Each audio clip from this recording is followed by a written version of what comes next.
আসসালামু আলাইকুম প্রিয় শিক্ষার্থীরা, আশা করি তোমরা সবাই ভালো আছো। আজকে আমি নবম দশম শ্রেণীর জীববিজ্ঞান বিষয়ের প্রথম অধ্যায়ের প্রথম পাঠ আলোচনা করব। আলোচ্য পাঠে আমরা যা জানতে পারব,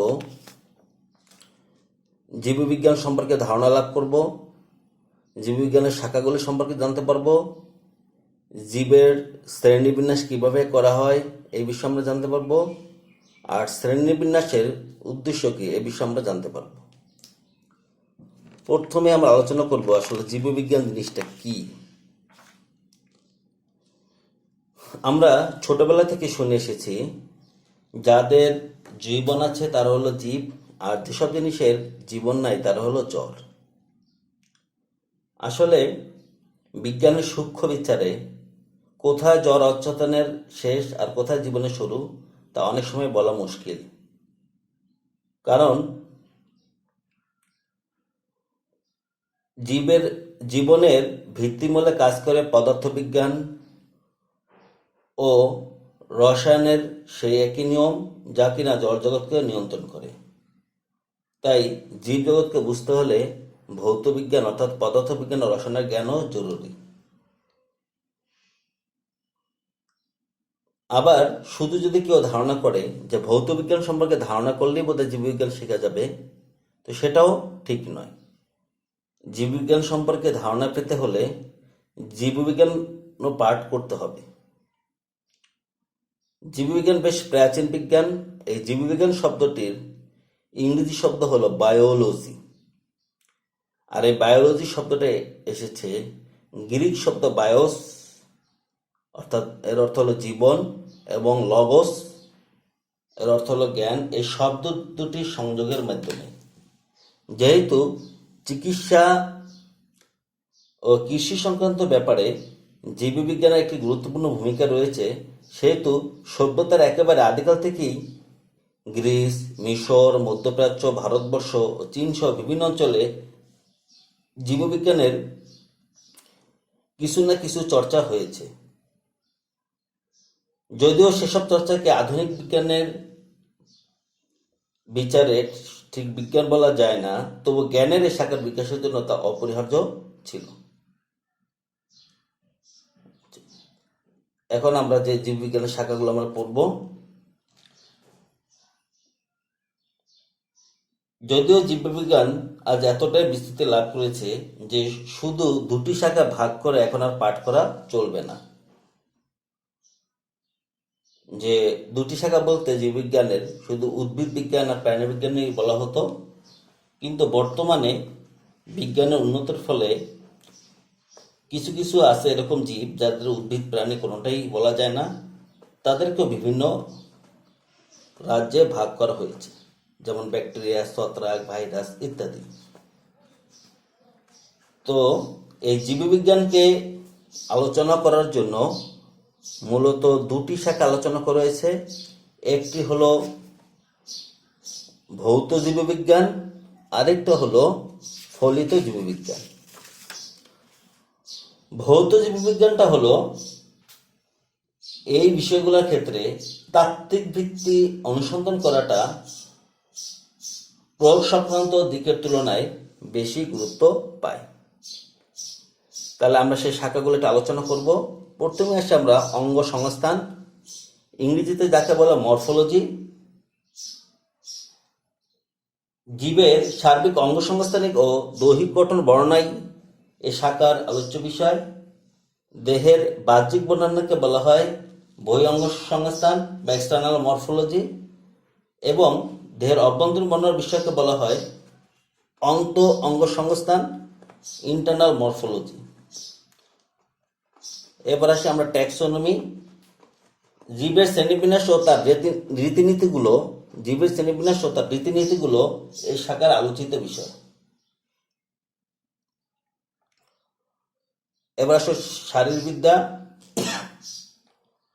জীবের নানা অঙ্গ প্রত্যঙ্গের জৈব রাসায়নিক কার্যাদি, যেমন শ্বসন, রেচন, সালোক সংশ্লেষণ ইত্যাদি বিষয় এই শাখায় আলোচিত হয়।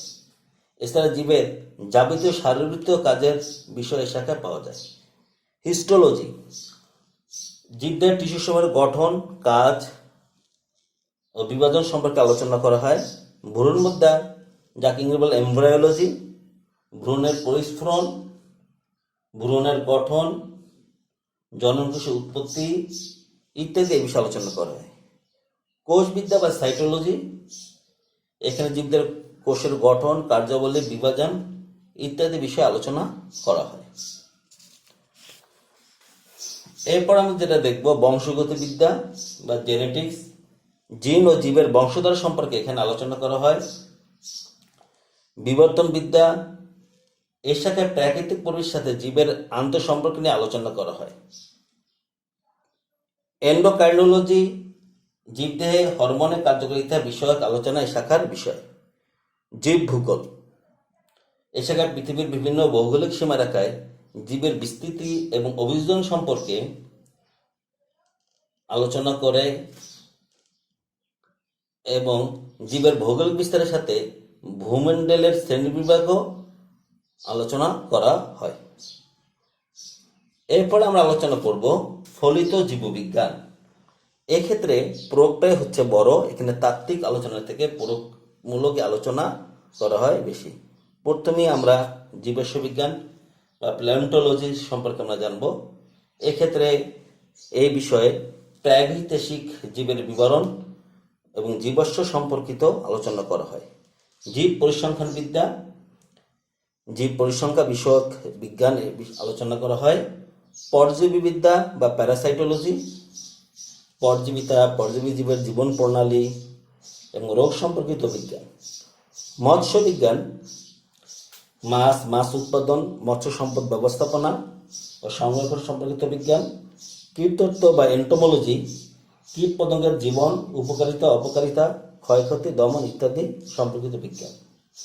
অণুজীব বিজ্ঞান, ভাইরাস, ব্যাকটেরিয়া, আণুবৈজ্ঞানিক ছত্রাক ও অন্যান্য অণুজীব নিয়ে আলোচনা করা হয়। কৃষি বিজ্ঞান বিষয়ে আলোচনা করা হয়। চিকিৎসা বিজ্ঞান, মেডিকেল সায়েন্স, এখানে চিকিৎসা সম্পর্কিত আলোচনা করা হয়, যাকে আমরা ডাক্তারি পড়া বলি। জিন প্রযুক্তি, জেনেটিক ইঞ্জিনিয়ারিং, জিন প্রযুক্তি এর ব্যবহার সম্পর্কিত বিজ্ঞান আলোচনা করা হয়। প্রাণ রসায়ন বা বায়োকেমিস্ট্রি, জীবের প্রাণ রসায়নিক কার্যাবলী, রোগ ইত্যাদি সম্পর্কিত বিজ্ঞান। পরিবেশ বিজ্ঞান, পরিবেশ সম্পর্কিত বিষয়ে আলোচনা করা হয়।